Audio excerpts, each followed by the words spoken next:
पाकिस्तान का एक शहर ऐसा भी है जहां हर ईंट सदियों पुरानी एक दास्तान सुनाती है। एक ऐसा शहर जिसकी गलियों से मुगल शहनशाहों के जलूस गुजरे, जहां दुनिया के ताकतवर हुक्मरानों ने फैसले किए और जहां आज भी एक अजीम किला और एक शानदार मस्जिद अपने अरूज की गवाही देती है।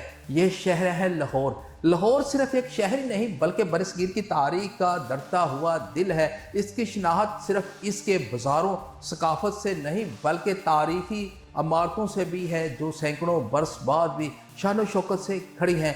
तारीख दानों के मुताबिक लाहौर की बुनियाद बहुत कदीम है और मुख्तलिफ दौर में ये कई सल्तनतों का अहम मरकज़ रहा, लेकिन इसकी हकीकी अजमत इस वक्त सामने आई जब मुगल सल्तनत इसे अपने अहम तरीन शाही दारकूमतों में शामिल किया। सन 1526 में पानीपत की पहली जंग के बाद ज़हीरुद्दीन बाबर ने बरसगीर में मुगल सल्तनत की बुनियाद रखी। अगरचे बाबर का ज्यादा वक्त फतूहात में गुजरा, लेकिन इसके जानशीनों ने लाहौर को गैर मामूली अहमियत दी। शहनशाह अकबर के दौर में लाहौर सिर्फ एक शहर नहीं रहा बल्कि सल्तनत का मजबूत सियासी और फौजी मरकज बन गया। तकरीबन 13 बरस तक अकबर ने लाहौर को अपना दारुल हुकूमत बनाया। इसी जमाने में शाही किले की तामीर नौ तसीह हुई, मजबूत फसलें, अजीम दरवाजे, वसी महलात और शाही बागात तामीर किए गए ताकि ये किला सिर्फ दफाई मरकज ही नहीं बल्कि शाही इक़्तिदार की अलामत बन जाए। शाही किले के अंदर मौजूद हर इमारत एक अलग कहानी सुनाती है। दीवान आम जहां अवामी दरबार लगता था, दीवान खास जहां सल्तनत के अहम फैसले किए जाते थे, शाही महल, शीश महल और खूबसूरत बागात, ये सब मुगल फन तमीर की अजमत की जिंदा मिसालें हैं। अकबर के बाद जहांगीर ने भी लाहौर से खास मोहब्बत की। इसने शहर को मजीद खूबसूरत बनाया, बागात आबाद किए, फन व सकाफत को फ़रोग़ दिया। कहा जाता है कि जहांगीर ने अपनी ज़िंदगी के कई अहम अय्याम लाहौर में गुजारे और आज भी इसका मकबरा लाहौर की तारीखी शनाख्त का हिस्सा है। फिर इक़्तिदार आया शाहजहां के हाथ में। मुगल फन तामीर का सुनहरी दौर कहा जाता है। शाहजहां ने शाही किले में कई दिलकश इमारतों का इजाफा किया जिनमें मशहूर शीश महल भी शामिल है। इस महल की दीवारों और छतों में नस्ब बेशुमार छोटे छोटे आईने रोशनी पड़ने पर ऐसा मंजर पेश करते हैं जिसे आसमान के सितारे जमीन पर उतर आए हों।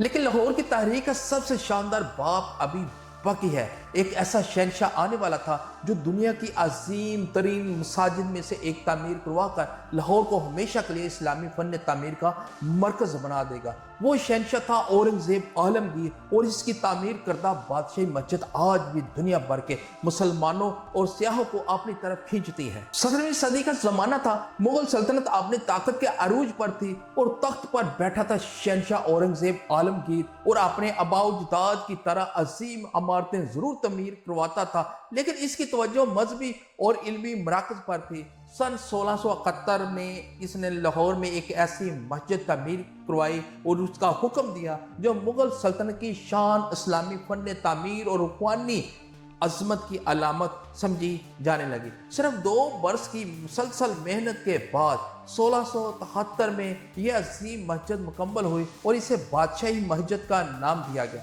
इस मस्जिद की सुरख पत्थरों से बनी बुलंद व बाला दीवारों, सफ़ेद संगे मरमर के गुंबद, चारों कोनों पर खड़े बुलंद मीनार और वसी सहन देखने वालों को आज भी हैरान कर देते हैं। जब सूरज की पहली किरण इन गुंबदों पर पड़ती है तो यूं महसूस होता है जैसे पूरी इमारत सुनहरी रोशनी में नहा गई हो। बादशाही मस्जिद को शाही किले के बिल्कुल सामने तामीर किया गया। ये महज इत्तेफाक नहीं था बल्कि एक सोचा समझा मंसूबा था ताकि एक तरफ सल्तनत की ताकत की अलामत शाही किला हो और दूसरी तरफ इस्लाम की अजमत की अलामत बादशाही मस्जिद हो। दोनों इमारतें आज भी एक दूसरे के सामने खड़ी मुगल दौर की अजमत की गवाही देती है। मस्जिद के वसी सहन में एक वक्त में हजारों नमाजी नमाज अदा कर सकते हैं। यही वजह है कि अपने दौर में ये दुनिया की सबसे बड़ी मसाजिद में शुमार होती है। ईदैन, जुमा और दीगर अहम मौक़ों पर यहाँ दूर दराज से लाखों से लोग आते हैं, इबादत करते हैं, लेकिन वक्त हमेशा एक जैसा नहीं रहता। मुगल सल्तनत कमज़ोर हुई। 18वीं सदी में मुख्तलिफ हमला आवरों ने लाहौर का रुख किया। इस दौरान शहर ने कई जंगें देखी और बादशाही मस्जिदी हालात से मुतासर हुई। फिर सिख दौर आया। इस ज़माने में मस्जिद का असल मकसद मुतासर हुआ और इसके बाद हिस्से मुख्तलिफ इंतज़ामी और फ़ौजी इस्तेमाल में रहे। बादशाह जब बरतानवी हुकूमत कायम हुई तो इब्तिदा में उन्होंने भी मस्जिद को फ़ौजी मकासद के लिए इस्तेमाल किया, ताहम बाद में इसकी तारीख और मजहबी हमीयत को तस्लीम करते हुए बहाली का काम शुरू किया। 20वीं सदी में बड़े पैमाने पर मरम्मत और बहाली के मंसूबे मुकम्मल किए गए, जिनकी बदौलत बादशाही मस्जिद को इसकी असल शान के करीब वापस लाया गया। आज दुनिया भर के लाखों सियाह मुहक्कीन और ज़ायरीन इस मस्जिद को देखने लाहौर आते हैं, लेकिन बादशाही मस्जिद की कहानी अभी ख़त्म नहीं होती, क्योंकि इसके सामने खड़ा है शाही किला। अपने अंदर ऐसे राज छुपाए जिनमें शहनशाहों की मोहब्बत, इक़्तिदार की साजिशें, खुफिया रास्ते, शीश महल की हैरत अंगेज खूबसूरती और शाही दरबारों की नाकाबिल यकीन दास्तानें शामिल हैं। जैसे ही आप शाही किले के अजीम दरवाज़ों से अंदर कदम रखते हैं, यूँ महसूस होता है जैसे वक्त कई सदियों पीछे चला गया हो। यह सिर्फ एक किला नहीं, बल्कि एक ऐसी दुनिया है जहाँ हर दीवार किसी शहंशाह की आवाज़, राहदारी किसी का राज और हर पत्थर एक दास्तान अपने अंदर समोए हुए है। तारीखदानों के मुताबिक इस मकाम पर एक कदीम किला पहले भी मौजूद था, लेकिन मौजूदा शाही किले की ज़्यादातर तामीर और तोसीम मुगल दौर खुसूसन शहनशाह अकबर के ज़माने में हुई। बाद में जहांगीर, शाहजहां और औरंगजेब ने भी इसमें नई इमारतों में इजाफा किया। किले के अंदर सबसे पहले दीवाने आम आता है। यही वो जगह थी जहां शहनशाह अवाम की शिकायत सुनता, इंसाफ करता और सल्तनत के अहम ऐलानात करता। यहाँ हजारों अफराद जमा होते, पूरे बरसगीर में वो हुक्म नफ्ज हो जाता। इसके बाद आता है दीवाने खास। ये वो मकाम था जहाँ सिर्फ खास दरबारी, वुज़रा, जर्नैल और गैर मुल्की सफ़ीर दाखिल हो सकते थे। सल्तनत की जंगी हिकमत अमली, सफारती फैसले और अहम रियासती मामलात इसी हाल में तय किए जाते थे। लेकिन शाही किले की सबसे दिलकश इमारत शीश महल है, जिसे शहनशाह शाहजहां ने तामीर करवाया। इसकी दीवारों और छतों में हजारों नन्हे आईने इस महारत से नस्ब किया गया है कि एक चिराग की रोशनी पूरे महल को सितारों की तरह चमका देती थी। रात के वक्त यह मंजर देखने वालों को हैरत में डाल देता था।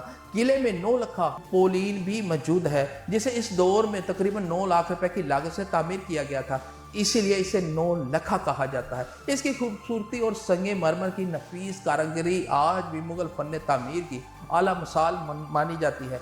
शाही किले के बारे में एक मशहूर रवायत है, ये भी है कि यहाँ खुफिया रास्ते मौजूद थे जिन्हें हंगामी हालात में शाही खानदान की हिफाजत के लिए इस्तेमाल किया जाता था। अगरचे इन तमाम रास्तों की मुकम्मल तारीखी तस्दीक मौजूद नहीं, लेकिन किले के अंदर कई ज़ेर ज़मीन गुज़रगाहें ज़रूर मौजूद हैं जिन्होंने इस रवायात को जन्म दिया। वक्त के साथ मुगल सल्तनत कमज़ोर हो गई, हमला आवर आए, जंगें हुई और इस अजीम किले ने इक़्तिदार के बदलते अपनी रंग अपनी आंखों से बदलते देखे। सिख दौर में भी ये किला इस्तेमाल हुआ और बरतानवी दौर में भी इसकी अहमियत बरकरार रही। अगरचे इसकी बाज़ इमारतों को नुकसान पहुंचा, आज शाही किला और बादशाही मस्जिद दोनों पाकिस्तान के तारीखी शनाख्त का अहम हिस्सा है। इन्हें देखकर अंदाज़ा होता है कि मुगल दौर में फन तमीर मनसूबा बंदी को किस कदर से अहमियत दी जाती थी। लेकिन लाहौर की कहानी सिर्फ मुगल दौर पर ख़त्म नहीं होती।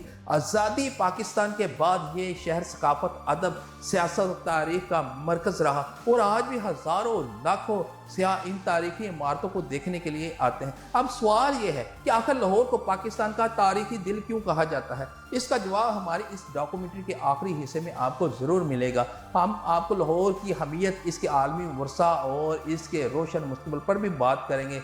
मुगल सल्तनत का दिल, शाही किला और बादशाही मस्जिद की तारीखी दास्तान।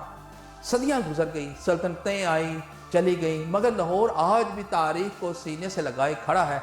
शाही किले की बुलंद फसलें, बादशाही मस्जिद के अजीम मीनार आज भी हर आने वाले को यह एहसास दिलाते हैं कि अजीम कौमें सिर्फ तलवार से नहीं बल्कि अपने फनो तामीर और तहजीब से पहचानी जाती हैं। 1981 में लाहौर का शाही किला और शालीमार बाग आलमी सकाफती वर्से के तौर पर यूनेस्को फहरिस्त में शामिल हो गया। यह एजाज़ इस बात का सबूत है कि इन तारीखी मकामात की अहमियत सिर्फ पाकिस्तान तक महदूद नहीं बल्कि पूरी दुनिया ने इन्हें इंसानी तहजीब का कीमती सरमाया मानती है और समझती है। नाज़रीन इकराम, आपको ये डॉक्यूमेंट्री अच्छी लगी तो वीडियो को लाइक करें, अपने दोस्तों के साथ शेयर करें और बेल आइकॉन के बटन को पुश करें ताकि आपको आने वाली हर वीडियो आप तक पहुँचते रहे। अल्लाह हाफिज़।